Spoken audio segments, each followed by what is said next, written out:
Hey everyone, it's Justin. The United States is one of the largest and wealthiest nations in the world. It's the fourth largest by area, third largest by population, and it has the highest gross domestic product, that is, the total value of goods produced and services provided in a year, of any country on Earth. So, how did the United States become so populous and so productive? To answer that, we need to look at four factors: natural resources, transportation, communication technology, and free enterprise.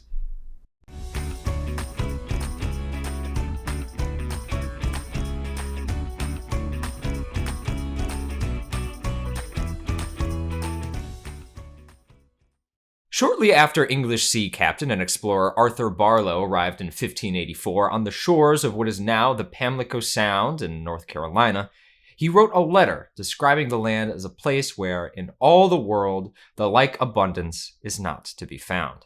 Some of his other writings suggest that he might have been referring just as much to the generosity of the native people he encountered as he was to the flora and fauna he saw. Either way, he was clearly impressed with North America's potential as a place of prosperity, and his opinion has been shared by generations of settlers who came after him.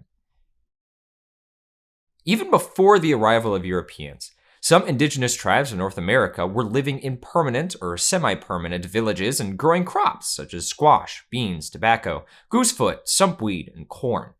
Some groups had even figured out how to domesticate wolves and turkeys, but you might still be asking yourself, what are goosefoot and sumpweed? Good question. Goosefoot is a weedy, salt-tolerant plant belonging to the amaranth family that was typically dried, cooked, and ground into flour to make bread and thickener for stew. Sumpweed is an herbaceous plant in the sunflower family that was cultivated for its edible seed. Anyway, when European settlers arrived in North America, they exchanged crops, animals, and farming practices with the native peoples. After the United States was established in 1789, the federal government began giving parcels of land to anyone who promised to live on that land for at least 5 years. Most of it was used for farming, which is why in 1790, the first census, or official count of the population, revealed that more than 3/4 of the country lived on farms, putting the young nation on the way toward achieving the ideal Thomas Jefferson expressed when he said, "Agriculture is our wisest pursuit, because in the end it will contribute the most to real wealth, good morals, and happiness." It certainly has contributed to a great deal of real wealth. Today, about 9% of the world's total cropland belongs to the United States, second only to India, and farm exports bring in over $150 billion a year. Approximately half of America's land area is used for raising crops or livestock. Nebraska dedicates a higher percentage of land within its borders to farming than any other U.S. state, 92%, while Texas dedicates the largest overall area to farming, at 126 million acres, about 14% of America's farmland. Forests are one of America's most valuable renewable resources. In addition to providing prodigious amounts of lumber, paper, and the nation's favorite pancake dressing, maple syrup, they also provide material for charcoal, rayon, methanol, and artificial sponges. The U.S. lumber industry began in colonial New England, where timber was used for barrel staves and ships' masts. After the American Revolution, the industry shifted to the milder climates of the South, which also had rivers that were ideal for transporting logs to sawmills. By the 20th century, with much of the eastern forests depleted or converted to farmland, the lumber industry found its home in the West. Today, over half the country's timber is harvested west of the Rockies in California, Oregon, Washington, and Idaho. Vast mineral deposits beneath the surface are another significant source of American wealth. Coal is a non-renewable fossil fuel used for energy in industry, transportation, and homes. The United States is the world's fourth largest coal producer, cranking out 485 million tons per year. Notably, the US was the world's second largest coal producer as recently as 2015, when it produced nearly twice the amount it does today, but it has dropped in its ranking, partly due to America's shift in focus towards renewable energy.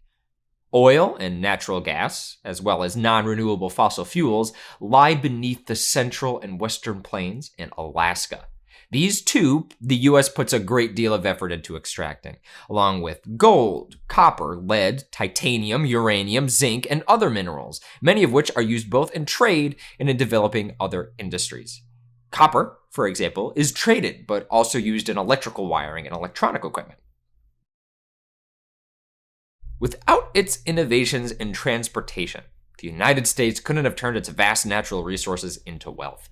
Improvements in transportation technology have allowed for more efficient shipping of raw materials to production facilities, and in turn, the shipping of completed goods from production facilities to stores.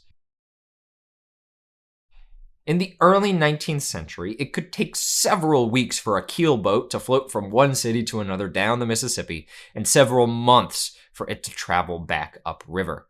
Travel times improved significantly with the development of the steam engine, which provided power for boats to move against the wind and the current.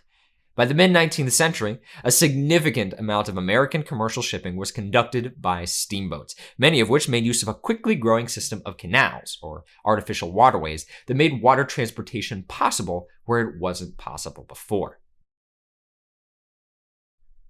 The Transcontinental Railroad, completed in 1869, effectively replaced the steamboat in the United States as the most efficient way to transport people and goods. Cities and businesses sprouted up along railway lines, which spurred economic growth, which in turn spurred more innovation. The invention of the automobile soon followed, forever changing America's notion of personal transport and giving rise to the interstate highway system. Today, farming and transportation come together in the production of ethanol, which is a biofuel made from starch-based crops such as corn and commonly used as an additive to gasoline. Until former portrait painter and son of a geographer Samuel Morse invented the telegraph in 1837, communication required the transportation of people and paper, often by horseback. But with Morse's innovation, people could send instant messages over telegraph lines, which sprang up along railway rights of way and in cities all over America, and helped newspapers and other businesses to thrive. The invention of the telephone in 1876 allowed people to hear each other's voices over long distances. The original telephone lines have since been supplanted by fiber optics, which allow people to communicate at the speed of light. And today, the fiber optics are bolstered by a growing network of cellular and satellite communication systems, and, of course, computers and the internet, all of which have brought tremendous wealth to American companies. Another factor vital to America's ability to turn its resources into wealth is its political system. Embedded in the nation's founding documents is a belief in the importance of individual equality, opportunity, and freedom. These ideals go hand in hand with the economic principles of capitalism, or free enterprise, which encourage people to run and profit from their own business in an open, competitive market. The idea is that anyone, regardless of his or her background, can find opportunity and success. This invitation to opportunity, often referred to as the American dream, has drawn people to the United States for generations and has been widely acknowledged as a key factor in its economic success. As we move forward in our geographical study of the United States, I want you to keep in mind the factors that have made America both populous and wealthy. Its vast natural resources, its economic system that encourages growth and invention, and its penchant for innovation in the world of transportation and communication. Think about how you move from place to place in the 21st century, and about how you communicate with others. Now think about how you might have done these things 100 years ago, 200 years ago, even 300 years ago. Consider the line of progression from messages delivered by horseback in the 18th century to the video you're viewing right now, and you'll begin to develop a clearer picture of how nations develop and how history unfolds. Until next time, keep exploring. Hey.